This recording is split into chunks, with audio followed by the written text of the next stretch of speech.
He stood by the car with a box cutter, scraping into the paint. The car metal shell was bared and hot, and the sun blinding. He didn't even know what time it was. All he knew is that he had woken up to this mess, and now he had to fix it as best as he could. He turned the F into the letter, stretching the lines. Concentrating, he then ran the blade from top to bottom, crossing the A, the G, the O, and finally the T. But that wasn't enough. He had to etch more lines diagonally and from left to right, working his fingers to the bone, even though he knew it wouldn't change the thing. The word hiding underneath would still be visible. Also to his parents, who would see it every time they look at the car, no matter how many lines he layered in the blazing sun, barely awake, exhausted.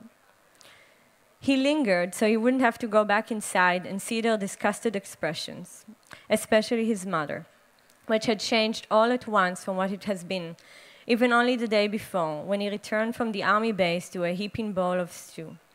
She stood behind him for a brief second and kissed the top of his head. He felt her hair brushing the back of his neck against his shoulders that were aching from the weapon slung across them, and the weight of his heavy duffel bag, and from pulling kitchen duty, scrubbing greasy pots almost as big as himself. Before sitting down next to him and watching him eat. But this morning, the look, the touch, they had vanished, and from the moment on, she would only regard him with bleak, empty eyes, or worse, not look at him at all. He didn't check how much it would cost to replace the door. It wouldn't have made sense. The metal was dented, the paint faded. Electric tape held one of the tail lights in place. The entire car was a grim relic of its glory days under its previous owner. The scratches he made blended in with the general neglect. He didn't look into how much the repair would cost, not only because the car was old and busted, but because he knew he wouldn't be able to afford it, no matter what the price. And even if he could, how exactly would he get the car all the way to one of the mechanics downtown without the whole neighborhood seeing the shocking word "Ek" to the door? He was just about finished, still holding the box cutter, hands shaking. He was finished, but he didn't know what to do next. How could he go back inside? How could he face them? He hadn't even had coffee when his father knocked on his bedroom door, furious, dragged him outside, silently pointing at the car, and fixed him with a hard, agitated glare, after which they went back inside to the living room where his mother stood waiting, and his parents looked at him without a word.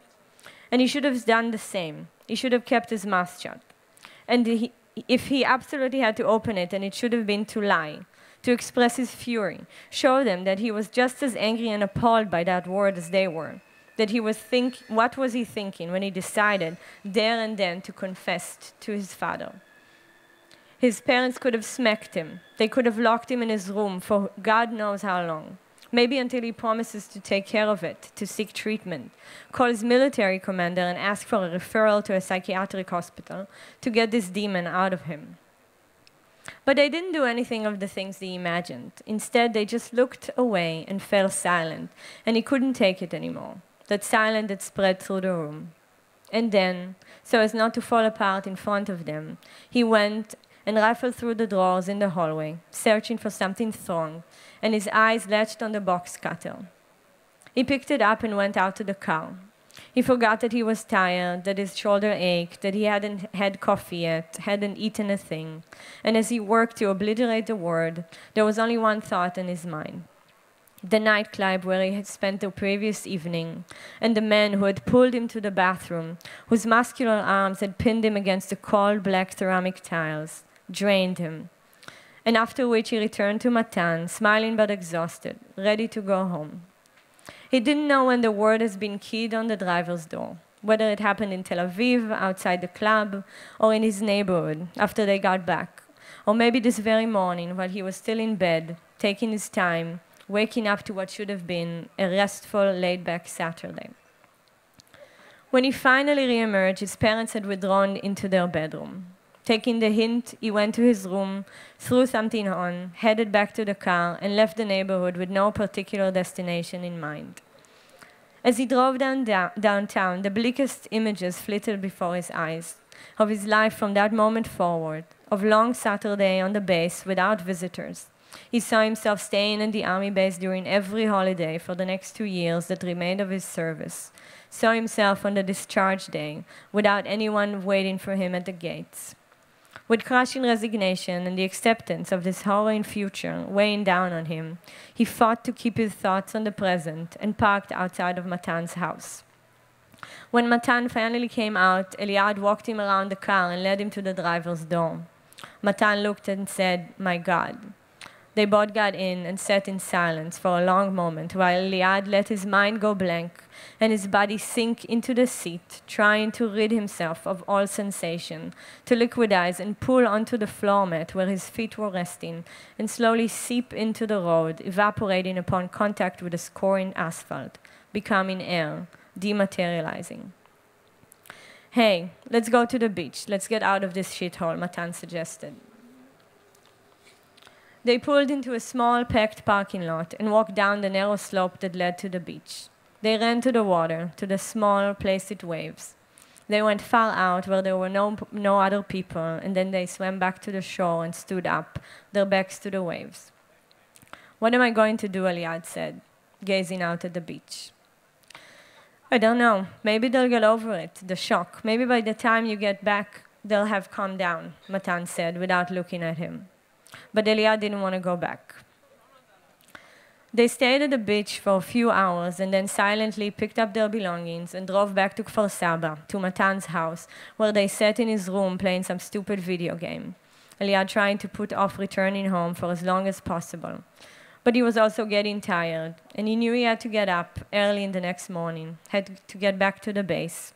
So eventually he got up, and Matan said, "Talk to me tomorrow, call me from the army," and walked him to the door. The lights were out, and the house was still when he walked in.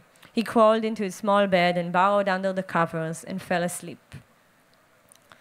He woke up the next morning, put on the uniform, slipped out quietly without having coffee or a bite to eat, without the box of cookies his mother used to bake for him to take to the base.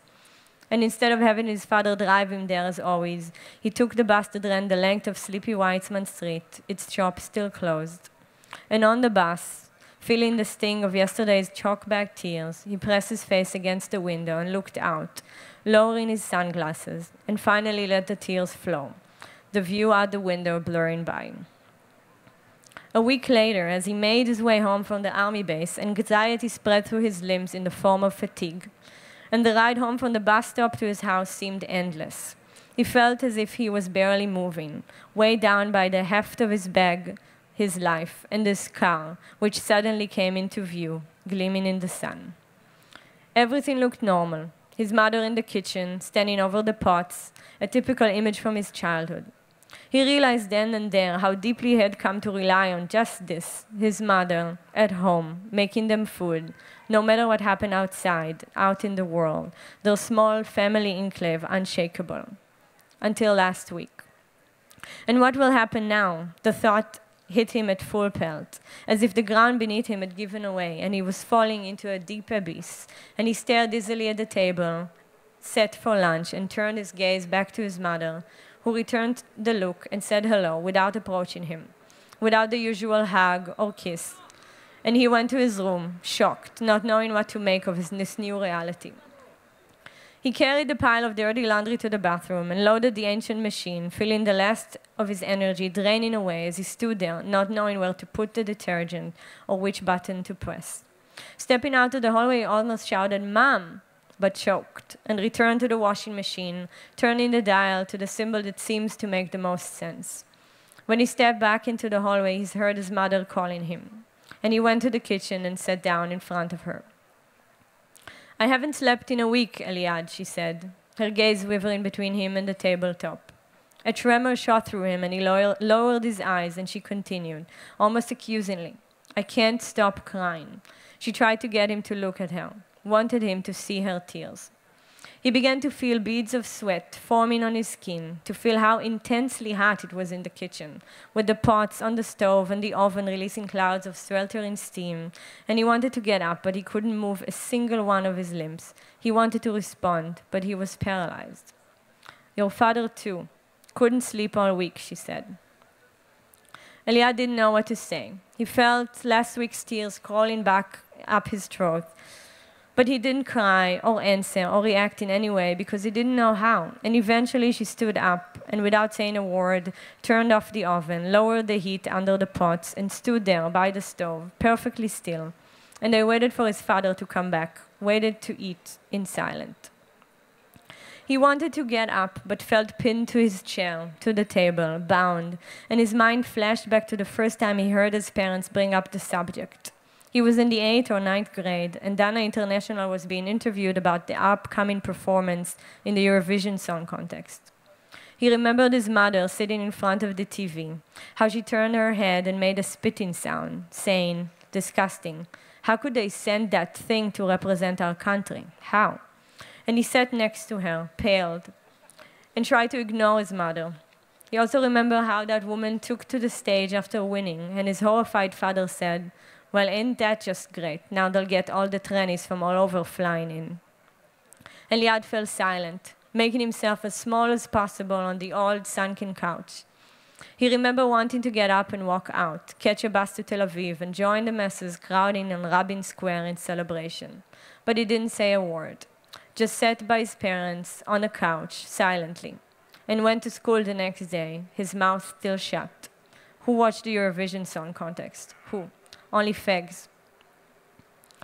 In that moment, at the kitchen table, he wanted to share with her everything he had been through, from 7th grade until the army, how he had experienced his childhood as a sort of a spy behind enemy lines, a foreign agent sent on a mission to survive amidst this group of boys he had grown up with from elementary school all the way to high school, the neighborhood boys, following him to the military service. He was always surrounded by the boys who talked about nothing but girls, who made crude comments he couldn't relate to.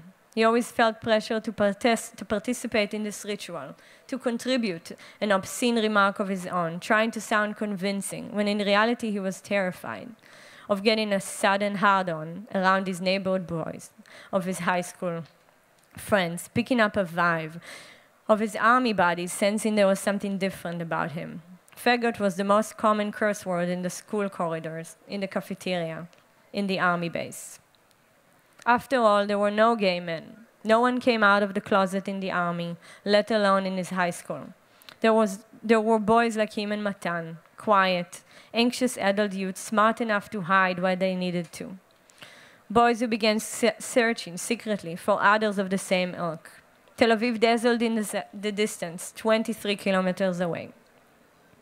He wanted to tell his mother that she should actually be proud of him, that he had succeeded in this mission. He kept himself and his family far removed from any association with that ugliness and all that it implied. He had pulled it off all through his boyhood and teenage years and boot camp, managed to fit in, to purge his body of any potential ambiguous gesture. He played soccer.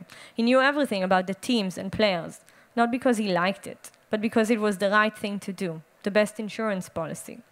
Soccer and girls. He pulled that one off too, talked about them, let it be known that he lusted after them, that he too had jerked off to their faces' figures. And he yelled and cursed and used his fists when necessary, and he never cried near his friends, no matter what. He had managed to be one of them. Except for the horrid facts that none of them secretly fantasized about the homecoming king or the boot camp instructor. And none of them, not even for a second, worried about the inner working of their bodies when they huddled in the middle of the soccer field or when they jumped all over each other after scoring a goal.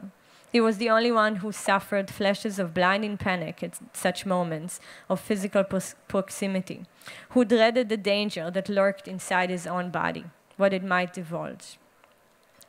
He wanted to tell his mother about the time in 9th grade where he kissed one of the girls in his class at a school party, trying to blend in, and felt nothing, or worse than nothing, felt disgusted from his saliva, from hers smearing across both of their faces. He wanted to tell her about Matan and about Daniel, his first boyfriend, how he yearned to let it all out. But he didn't say a word. He waited quietly for his father to come home, for this lunch to start and finish, so he can go to his room and curl up the blanket and sleep and never wake up. In the early evening, he woke up, wondering whether to stay for the Shabbat dinner or leave, sleep out, not knowing where to. He opened the door and shuffled into the bathroom to wash his face and hang up the laundry. Stepping out into the hallway, he saw that his brother was already in the living room. And Eliad came up to him and said, "Hey." And Gabriel returned the hey, but didn't get out off the couch to give him the usual slap on the shoulder or mush his hair. And Eliad immediately knew that his parents told him. A tremor of grief shot through him over losing the affection and closeness that they had enjoyed, that had been put on hold for a while when they were kids, but then came back when he was enlisted, and Gabriel suddenly took an interest in him again. Drained, he sank back to the couch and reached for the weekend supplement scattered across the table. Staring blankly at the pages, he hid behind a newspaper, trying to block out the world, accepting the verdict, the silent, from that Friday evening until his discharge from the army, when he would move out of this house and rent himself a room in Tel Aviv. When they finally sat at the table, dinner felt somehow different, as if his presence had changed everything, made the air denser. And yet they still exchanged a few words, mostly talking above his head, until at last Gabriel asked him a question or two about his week in the base, and a semblance of normalcy slowly returned. A family having a Shabbat dinner. Eliad gave in, let himself adjust to this new situation, and they did too. But then a few weeks later, on a Sunday morning, his father offered him a ride to the base, and his mother packed him a box of cookies. And Eliad knew what this meant, what they were asking him, to go back to the way it was before, when this ugly business wasn't a part of their lives. He understood that as long as he didn't talk about it or bring up the subject in any way, he could live among them as if he never confessed to a thing.